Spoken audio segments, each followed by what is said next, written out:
다음 주 추석이 코앞으로 다가오면서 정부가 추석 성수품 물량 공급을 늘려서 가격이 안정세를 찾았다고 발표했습니다. 그렇지만 추석 장을 보러 나온 소비자들은 물가 안정세를 체감하기는 어렵다고 말하고 있는데요. 왜 이런 괴리가 나타나고 있는지 오늘 경제 뷰포인트 시간에서 자세히 짚어보도록 하겠습니다. 먼저 소비자들은 현재 장바구니 물가 어떻게 체감하고 있는지 살펴보시죠. 서울 마포구의 한 전통시장. 평일 낮 시간대지만 추석장을 보려는 사람들로 북적입니다. 정부에서는 추석 성수품 공급을 지난해보다 25% 늘리며 물가 잡기에 총력을 기울였지만 현장에서는 체감하기 어려운 분위기입니다. 물가 엄청 비싸요. 제가 느끼기에는 더 물가가 다 올라 있는 것 같아요. 저런 고기 같은 것도 오르고 생선 같은 것도 오르고 과일도 많이 오르고 많이 올랐더라고요. 그러면 이 내린 거는 좀 느껴지지는 아직 않아요? 싸다는 생각은 안 가져봤어. 과일을 파는 상인들 역시 가격이 안정화됐다고 보기는 어렵다고 말합니다. 비싸다는 사람도 많아요. 사과 배가 안정이 되긴 됐는데 배는 좀 그런데 좀 사과가 비싸. 계란과 고기 가격도 지난해와 비교해 가파르게 올랐습니다. 이에 따라 올해 추석 차례상 비용은 26만 1,000원으로 지난해보다 2만 원가량 높아졌습니다. 11조 원 규모의 재난지원금 지급과 연휴 임박에 따라 수요가 계속 몰리고 있어 시민들의 체감 물가는 여전히 높은 모습입니다. 네, 앞서 보신 대로 현장에서는 물가가 여전히 비싸다는 반응이 대부분인데 앞서 정부 발표치와는 괴리가 있어 보입니다. 왜 이런 건지 조금 더 자세하게 따져보도록 하겠습니다. 세종시 주재 조현석 기자 연결이 되어 있습니다. 예, 조 기자, 오늘 정부가 가격이 내려서 물가가 안정세라고 자평한 부분이 이 성수품 부분이죠? 네, 맞습니다. 추석 차례상에 많이 오르고 선물로도 많이 쓰이는 품목 16개를 16대 성수품이라고 하는데요. 정부가 명절 전에 집중적으로 물가 관리를 하고 있는 품목들인데 좀 보면 사과와 배, 또 밤과 대추, 소고기와 조기 등입니다. 여기에 쌀까지 포함하면 총 17개 품목이 되는데요. 정부는 추석 물가 안정을 위해서 지난달 30일부터 이 17개 품목의 공급량을 늘렸습니다. 작년엔 2주 전부터 공급 확대를 하던 걸 올해는 물가가 심상치 않으니까 일주일 앞당겨서 풀었고 공급량도 전년보다 확대했습니다. 이런 정책을 선제적으로 펼친 결과 물가가 내리는 성과를 냈다고 정부가 오늘 자평했습니다. 이호건 기획재정부 차관의 발언 들어보시겠습니다. 8월 30일 이후 약 3주간 성수품 확대 공급을 실시하여 쌀과 16대 성수품 중 14개 품목의 가격이 8월 30일 대비 하락하였고 이 성수품 공급을 확대했던 8월 30일을 기준으로 이 비교 시점을 삼은 거군요. 어쨌든 정부는 지금 17개 품목 중에서 14개 품목 가격이 내려가서 안정세다 이렇게 평가를 하고 있는데 국민들은 또 체감을 못하겠다는 입장이거든요. 이런 괴리 현상 왜 나타나는 겁니까? 네, 우선 평년보다 식탁 물가가 전반적으로 오른 상태고요. 추석이라고 해서 16대 성수품만 사는 게 아니잖아요. 실제 명절을 앞두고 늘 나오는 올해 차례상 비용은 얼마다 하는 자료가 있는데 이 조사는 성수품 16개 품목보다 12개 더 많은 28개 품목을 대상으로 하기도 합니다. 이런 품목수 차이일 수도 있습니다. 더 근본적으로는 정부의 통계가 유리한 자료를 뽑는 이른바 마사지의 흔적도 있다는 데 있습니다. 마사지라면 저희가 어떤 뜻으로 해석을 해야 됩니까?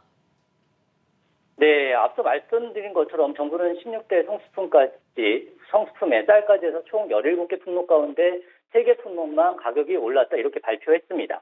그런데 실제 가격을 저희가 살펴보니까 이보다 2배 많은 6개 품목의 가격이 올랐습니다.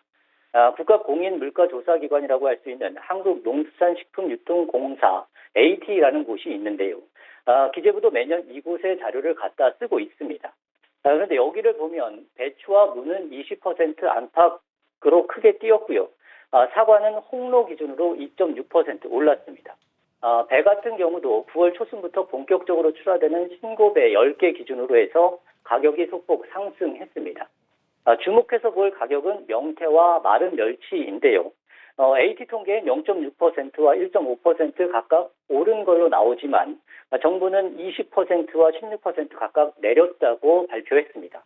정부 통계와 국가공인물가조사기관의 결과값이 서로 다른 겁니다. 예, 저희가 간단하게만 들어봐도 정부가 집계한 통계와는 차이가 크게 있어 보인다는 걸 느낄 수 있는데 집계 오류가 있었던 걸까요? 어떻게 이렇게까지 차이가 날 수 있습니까? 집계 오류보다는 조사 기관을 바꾼 게 원인으로 보입니다. 그동안 기재부는 농축산물 가격의 경우엔 AT 자료를 기준으로 삼아 왔는데요. 그런데 정부가 이번엔 농축산물은 AT 자료를 사용하고 수산물은 다른 곳의 자료를 인용했습니다. 바로 한국해양수산개발원이라는 곳인데요. 물가관리나 가격조사를 전담하는 기관은 아니고 해양과 수산, 해운과 항만 등 이런 분야의 정책 개발을 담당하는 국책연구기관입니다. 그렇다면 이 한국해양수산개발원 물가조사와는 좀 동떨어져 보이는 기관인 것 같은데 왜 여기 자료를 인용했을까요? 네, 해양수산개발원에 확인해 보니까 명절 때마다 수산물 가격을 조사를 하지는 않는다. 이번 조사는 해양수산부의 요청으로 진행하게 됐다. 이렇게 얘기를 합니다. 올해 추석을 앞두고 진행한 가격 조사가 이례적이었다. 이런 설명인 겁니다.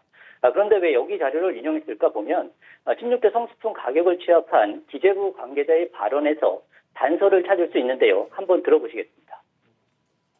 해수부에서 그쪽 가격 정보가 조금 증감 경향성이 좀 다르고 그래가지고 자기네들이 자체적으로 의논을 해가지고 KM의 가격을 쓰는 게 좀 좋겠다고 해가지고. 예, 이 말인즉슨 지금 해수부가 해양수산개발원 자료를 써달라고 요청을 직접 했다는 얘기네요. 네, 그렇습니다. 또 주목할 것은 이 관계자가 말한 가격 증감 경향성이 다르다는 겁니다. AT 가격은 올랐는데 해양수산개발원 가격은 내리는 경우 등을 말하는 겁니다. 농축수산물은 특성상 크기와 색상이 다양하고 저장기관이나 기후변화 등에 따라서 동일 등급에도 가격이 다를 수 있습니다. 또 전통시장에서 조사했냐, 대형마트에서 조사했느냐에 따라서 차이가 날 수도 있습니다. 얼마든지 유리한 가격을 취사 선택할 수 있는 구조라는 얘기입니다. 이에 대해서 농축수산물 가격 조사를 업무를 담당하는 농식품부 관계자가 이렇게 얘기했는데요. 해양수산개발원에서 조사한 가격이 낮아서 사용한 거다라고 말했습니다. 그러니까 지금 집계 기준에 따라서 가격 증감이 나타날 수 있는 구조고 이번에 해양수산개발원이 조사한 가격이 낮아서 사용을 했다. 이렇게 정리가 될 것 같은데 기재부는 여기에 대해서 뭐라고 설명합니까?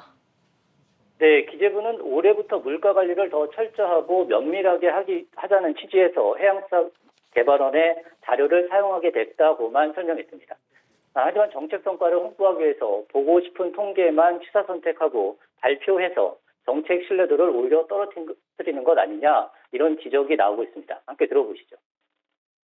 정부가 국민들을 판단을 흐리는 결과는 지금 부동산 정책처럼 이런 게 나옵니다. 부동산 가격도 그 당시에 정부 편의대로 엄청 폭등을 했는데도 불구하고 가격 안정이 됐다고 이런 이야기를 하지 않았습니까?